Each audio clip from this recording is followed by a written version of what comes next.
Soutien à Eradon Armampian, déclarations et arguments.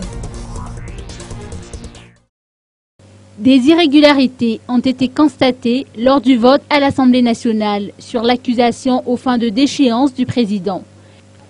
C'est ce qu'affirme le député Dzonna Anjiar Malal, dit Dzonna Elite, élu d'Atimjan. Selon lui, il n'est pas logique que 125 députés aient pu participer au vote puisque les parlementaires présents étaient au nombre de 104 à 108 seulement. Au vu des circonstances, Dzonna Elite se dit favorable à la dissolution de l'Assemblée nationale.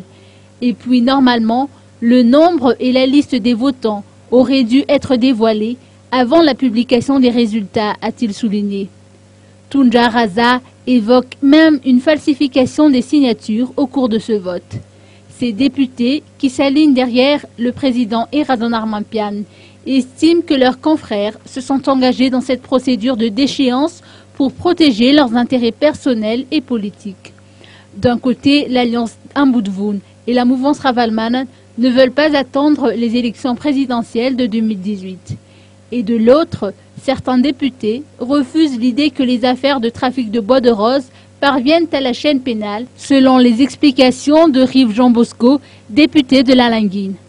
Ceux qui soutiennent le président Eradon Armampian dans cette épreuve s'entendent à dire que l'instabilité politique n'apportera rien de bon.